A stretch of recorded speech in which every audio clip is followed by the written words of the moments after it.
하나님의 말씀 구약성경 이사야서 61장 1절부터 3절 말씀을 찾아서 봉독해 드리겠습니다. 구약성경 이사야 61장 1절부터 3절 말씀을 봉독하겠습니다. 주 여호와의 영이 내게 내리셨으니 이는 여호와께서 내게 기름을 부으사 가난한 자에게 아름다운 소식을 전하게 하려 하심이라. 나를 보내사 마음이 상한 자를 고치며 포로된 자에게 자유를, 갇힌 자에게 노임을 선포하며 여호와의 은혜의 해와 우리 하나님의 보복의 날을 선포하여 모든 슬픈 자를 위로하되 무릇 시온에서 슬퍼하는 자에게 화관을 주어 그 죄를 대신하며 기쁨으로 기름으로 그 슬픔을 대신하며 찬송의 옷으로 그 근심을 대신하시고 그들이 의의 나무 곧 여호와께서 심으신 그 영광을 나타낼 자라 일컬음을 받게 하려 하심이라. 아멘. 오늘 성탄절을 맞이해서 성탄의 변화, 그런 제목으로 말씀을 드리도록 하겠습니다. 중국의 고사성어 가운데 상전벽해라는 말이 있습니다. 글자 그대로 풀이를 해보면 뽕나무 밭이 푸른 바다로 변했다, 이런 뜻입니다. 주로 세상이 놀랍게 변한 모습을 보고 상전벽해라고 합니다. 그리고 덧붙여서 뽕나무 밭이 푸른 바다로 변하는 동안 자신은 하나도 변하지 않았다는 뜻으로 사용되기도 합니다. 우리가 살아가는 21세기를 한마디로 변화의 시대라고 부릅니다. 모든 것이 변하는데 너무 빨리 변하고 있습니다. 과거 인간이 5,000년 동안 겪은 변화를 지난 100년 동안 겪었다고 하고, 그리고 과거 100년 동안 겪은 변화를 지난 10년 동안 겪었다고 합니다. 앞으로 이 변화는 더 빨라질 것입니다.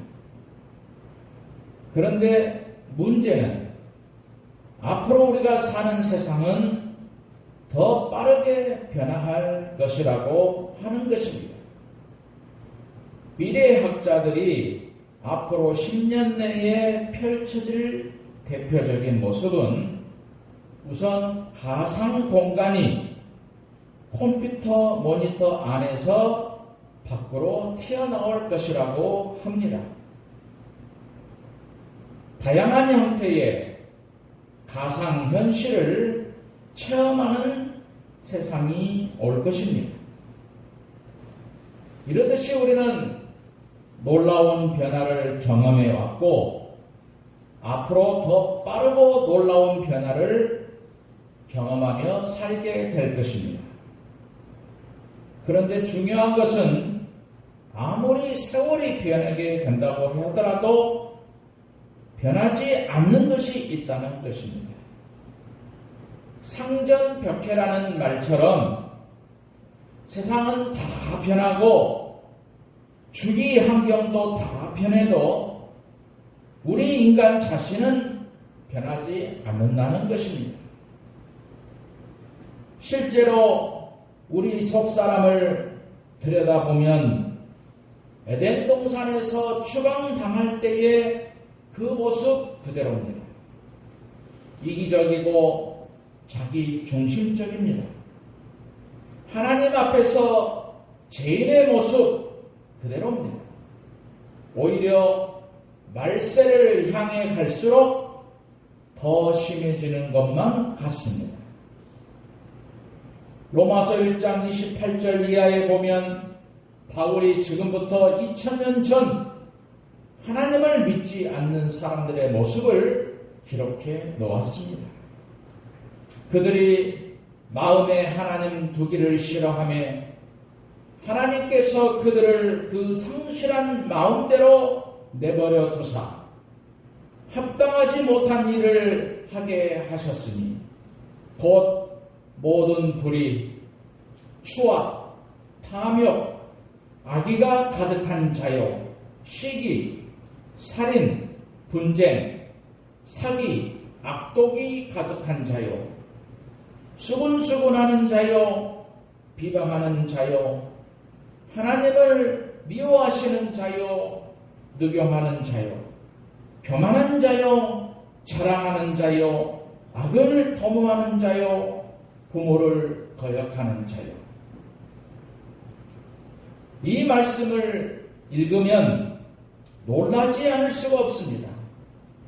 어쩌면 당시 인간의 속사람의 모습이 2000년이 지난 지금과 하나도 달라지지 않았는가라는 것입니다. 2000년 전 사람들의 모습이 로마서에서 지적한 대로 그런 삶을 살았는데 이 2000년이 지난 지금 하나도 달라지지 않았다는 것이지. 최첨단 현대를 살아가는 우리와 사는 모습은 그야말로 하늘과 땅 차이지만 속사람은 똑같다는 것입니다. 그렇습니다. 인류가 기나긴 역사를 통해 놀라운 변화를 이루어 왔습니다. 농업, 산업, 정보화, 그야말로 상전벽해의 변화를 이루어 왔습니다. 그러나 그 모든 변화는 인간의 겉사람에 관한 것입니다. 인간의 속사람은 하나도 변한 것이 없습니다. 그런데 인간의 속사람이 변하는 일들이 일어나기 시작했습니다. 사람이 새 사람으로 변하는 일들이 일어나기 시작했는데 바로 예수 그리스도께서 이 땅에 오신 뒤부터 일어난 일입니다. 사람들이 예수를 영접한 뒤에 예수의 영이 그 사람 속에 들어간 뒤에 그 사람 자체가 변하기 시작했던 것입니다. 우리는 이 사실을 고린도후서 5장 17절에서 확인할 수가 있습니다. 그런즉 누구든지 그리스도 안에 있으면 새로운 피조물이라 이전 것은 지나갔으니 보라 새 것이 되었도다. 예수를 주로 영접하고 예수 그리스도 안에서 살게 된 사람은 새로운 피조물이 되었다는 것입니다. 옛것은 지나갔고 새 것이 되었다는 것입니다. 서구에서는 이런 사실을 깨닫고 예수 그리스도가 오시기 전의 역사와 오신 후의 역사를 구분합니다. 그것이 바로 기원 전, 기원 후 또는 우리 기독교에서 말한 대로 주전과 주후 이렇게 구분을 하고 있습니다. 그렇습니다. 이 세상의 역사는 새 사람의 등장으로 완전히 새로워졌습니다. 예수 그리스도가 오시기 이전의 세상과 예수 그리스도가 오신 이후의 세상은 달라진 것이지. 이런 의미에서 성탄은 변화의 성탄입니다. 예수 그리스도가 이 세상에 오심으로 새로운 시대가 열리게 된 것입니다. 우리는 오늘 본문에서 예수님께서 오셔서 새롭게 열리게 된 새로운 시대의 모습을 볼 수 있습니다. 오늘 본문은 이사야 선지자가 성령의 도우심으로 앞으로 메시아가 오신 뒤에 일어날 일을 예언한 말씀입니다. 누가복음 4장 16절과 21절에 보면 예수께서 고향 나사렛에 가셨습니다. 마침 안식일이 돼서 예수님께서 해당에 가시고 전례에 따라 해당에서 말씀을 읽고 강론을 하셨는데, 그때 예수님께서 오늘 이 본문의 말씀을 읽으셨습니다. 그리고 4장 21절을 보면 이렇게 말씀하셨는데, 이에 예수께서 그들에게 말씀하시되 이 글이 오늘 너희 귀에 응하였느니라 라고 말씀합니다. 예수님으로 말미암아 이 말씀이 그대로 이루어질 것이라는 말씀인데, 이사야 선지자가 예언한 그 메시아가 바로 예수이시고, 이사야 선지자가 예언한 그 시대가 바로 예수님을 통해서 이루어질 것이라는 것입니다. 그러면 예수님께서 오신 뒤에 일어날 변화, 예수를 영접한 사람들에게 일어날 변화가 무엇이겠습니까? 그 말씀을 보면 첫째로 위로를 받게 된다는 것입니다. 오늘 본문을 보면 네 부류의 사람이 등장하는데, 가난한 사람, 마음이 상한 사람, 포로가 된 사람, 갇힌 사람입니다. 이들의 공통점은 요즘 젊은이들이 흔히 하는 말로 모두 실패자라는 뜻으로 루저입니다. 이 루저, 실패자들은 저마다 가진 문제 때문에 힘이 들기도 하지만 사실은 힘든 것이 따로 있습니다. 주변 사람들의 멸시와 조롱이죠. 사람들이 루저라고 낙인을 찍고 놀려댑니다. 실패자 주제에, 이 주제에 대우를 받겠다고, 남들 앞에 서겠다고 이렇게 손가락질을 하는 것이지요. 그런데 이 실패자들에게 더 큰 문제가 따로 있습니다. 스스로 루저라는, 실패자라는 자기 비하에 빠진다는 것이지요. 실패자인 내가 뭘 이렇게 깊은 절망감에 빠지는 것입니다. 하루하루 생존도 힘이 드는데 주변의 손가락질까지 받으니 견디기가 힘이 드는 것이고, 이것이 쌓이면 자포자기하게 되고 영원한 루저의 늪에 빠져 실패자로 모든 것이 끝나고 마는 것입니다. 그런데 중요한 것은 예수 그리스도께서 오셔서 이 루저들을 찾으셨다는 것이죠.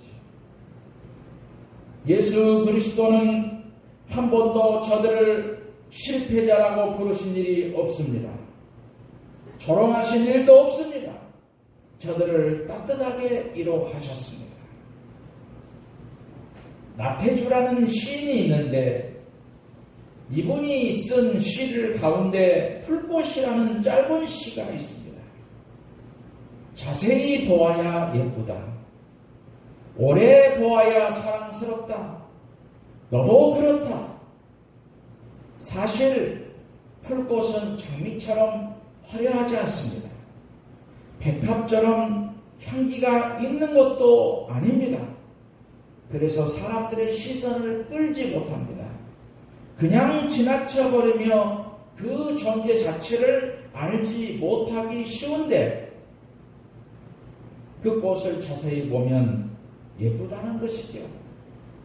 가까이 가서 오래 보면 사랑스럽다는 것입니다. 풀꽃처럼 실패자인 우리들도 그렇다는 것입니다.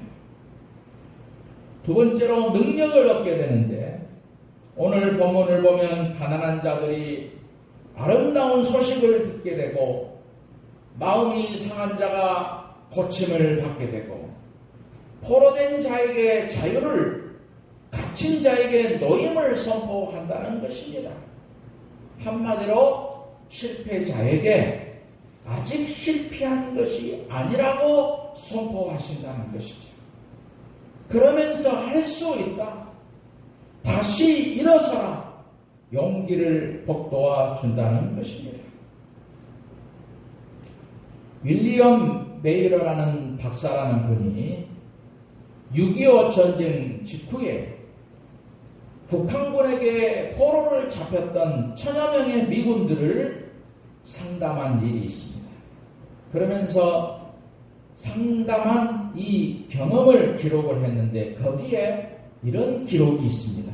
강철이나 콘크리트 벽은 없었지만 정신적인 독방에 갇혀서 완전히 고립된 상태였습니다. 포로들 사이에는 극단적 절망이 자포자기 병이 되었습니다. 이 병에 걸린 포로들은 담요를 머리에 뒤집어 쓴 채 막사 구석에 홀로 쪼그리고 앉아서 이틀도 못 넘기고 죽어갔습니다. 이 병은 후에 미라스무스 자포자기병 이렇게 명명이 됐습니다. 이 병은 일종의 정신병으로 절망 때문에 저항력과 인내심을 잃어버리게 된다는 것이죠. 무서운 것은 바로 이 병으로 당시 1000여 명의 미군 포로들 가운데에 38% 380명이 이 자포자기 병으로 죽었다는 것이죠. 그러면 이 박사가 많은 미군이 이 병에 걸려서 죽게 된 내용을 심리전술이라고 했습니다. 북한군은 규칙을 위반한 동료를 밀고 할 때마다 보상으로 담배를 주고 밀고를 부추겼습니다. 그리고 규칙을 위반한 자에게 아무런 처벌하지 않았고 이 규칙 위반자가 북한에 포섭된 첩자인 것처럼 의심을 받게 했습니다. 동료들에게 자아 비판을 통해서 자신이 했던 나쁜 짓을 고백하게 했습니다. 이런 식으로 포로들 사이에 신뢰감, 존중감이 사라지게 하고 희망과 긍정적인 마음을 잃어버리게 한 것이지요. 결국 이 포로 수용소가 자포자기 병에 걸려서 지옥이 되어버렸습니다. 그래서 밥을 굶겨도 버티고 고문을 해도 견뎌내던 포로들이 하나 둘씩 쓰러졌습니다. 오늘 또 이런 자포자기 병, 미라스무스 병에 걸려 죽어가는 사람들이 많이 있습니다. 문제를 해결할 힘이 전혀 없고 깊은 무기력증에 빠져듭니다. 그런데 예수님께서 저들을 찾으십니다. 그리고 저들의 자포자기 병을 고쳐주시는 것이죠. 요한복음 4장에 보면 예루살렘 베데스다 연못가에 38년 된 병자가 있었습니다. 이 사람은 전형적인 미라스무스 병, 자포자기 병에 걸렸습니다. 예수님께서 저를 찾아가셨지요. 그리고 말씀하십니다. 일어나 내 자리를 들고 걸어가라 선포하셨습니다. 그가 이 말씀을 믿고 일어났고 자리를 들고 걸어갔습니다. 세 번째로는 가치를 발견하게 된다는 것입니다. 오늘 3절에 무릇 시온에서 슬퍼하는 자에게 화관을 주어 그 죄를 대신하며 기쁨의 기름으로 그 슬픔을 대신하며 찬송의 옷으로 그 근심을 대신하고 그들이 의의 나무 곧 여호와께서 심으신 영광을 나타낼 자라 일컬음을 받게 하려 하심이라 라고 했습니다. 한마디로 메시아를 만난 사람들이 자신의 가치를 새롭게 인식하게 된다는 것입니다. 실패에 자라는 자포자기에 빠져있던 사람들이 예수 그리스도를 만난 뒤에 의의 나무라고 불리게 될 것이라는 말씀입니다. 예수를 만난 사람들은 자신을 새롭게 보게 되는 것입니다. 자신의 새로운 가치를 발견하게 되는 것입니다. 그래서 정말 큰 기쁨을 얻게 되는 것이죠. 성경에 보면 실패자들이 자신에 대한 새로운 가치를 발견한 이야기들로 가득 차 있습니다. 베드로를 보면 그는 갈릴리 바다에서 고기 잡는 평범한 어부였고 어느 날 밤새 고기를 잡았지만 한마디로 잡지 못했습니다. 그 실패감에 그물을 정리하고 있을 때 예수님이 찾아오셨습니다. 깊은 데로 가서 그물을 내려 고기를 잡으라고 말씀하시죠. 베드로가 말씀에 의지하여 고기를 잡을 때 그물이 찢어질 정도로 많이 잡혔습니다. 베드로가 고백합니다. 주여 나를 떠나소서 나는 죄인입니다. 이때 예수님께서 뜻밖의 말씀을 하시는데 이제 후로는 내가 사람을 취하리라 라고 새로운 사명을 주셨습니다. 주님께서는 세상의 실패자들을 찾아오셔서 저들에게 자신의 새로운 가치를 발견하게 해 주십니다.